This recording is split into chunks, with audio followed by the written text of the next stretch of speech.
आज ना आम्ही घरातलं सामान भरण्यासाठी डीमार्टमध्ये आलो होतो. खूप दिवस झाले डीमार्टमध्ये आम्ही आलो नव्हतो. घरी ऑनलाईनच सामान ऑर्डर करायचो. पण म्हटलं आज आहोंना सुट्टी आहे, तर मी त्यांच्या मागे लागले की मला डीमार्टमध्येच जायचं आहे काही पण करून.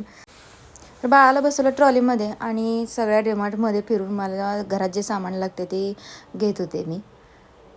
किती जरी म्हटलं ना तरी ऑनलाईन शॉपिंगमध्ये आणि समोरून मॉलमध्ये जाऊन घेण्यामध्ये खूप फरक पडतो. खूप सॅटिस्फॅक्शन भेटते, फिरायला मिळतं, काही नवीन वस्तू पण पाहायला मिळतात. आणि मी परत भांड्याच्या सेक्शनमध्ये आले होते. मला काही इंडक्शनवरती चालणाऱ्या गोष्टी बघायच्या होत्या, त्याची प्राईस बघायची होती. तर बरेचसे ना भांड्याच्या दुकानामध्ये आणि डीमार्टच्या प्राईजमध्ये खूप मोठा फरक होता. तर आणि भांडी सेमच होती, जसे भांड्याच्या दुकानात भेटतात ना तसेच भांडे सेम होते, मजबूत होते. आणि खूप साऱ्या व्हरायटीज भांड्यांमध्ये मला बघायला भेटले.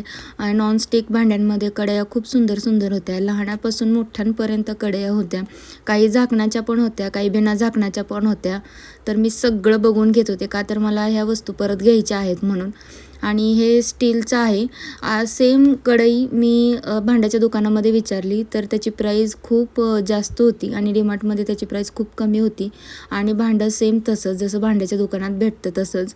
आणि खूप जड भांडं होतं हे.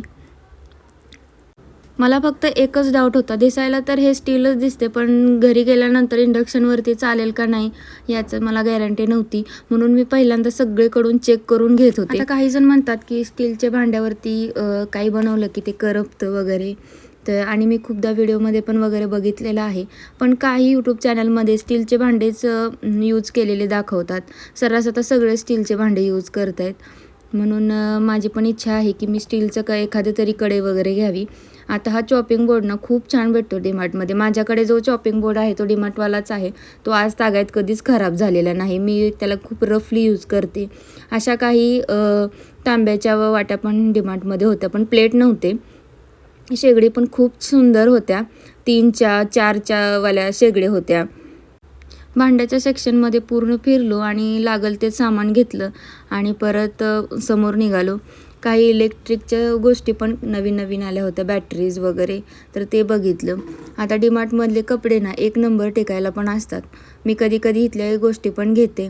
आणि माझं जे लागणार आहे ते सामान घेतलं आणि आम्ही आता निघालो. पाणीपुरी खायची होती, पण पाणीपुरीवाला तर नव्हताच, म्हणून आम्ही कोल्ड कॉफी घेतली. चला तर मग व्हिडिओ कसा वाटला मला नक्कीच कमेंट करून सांगा. आवडल्यास लाईक शेअर करा आणि चॅनलला सबस्क्राईब करायला विसरू नका. Bye bye.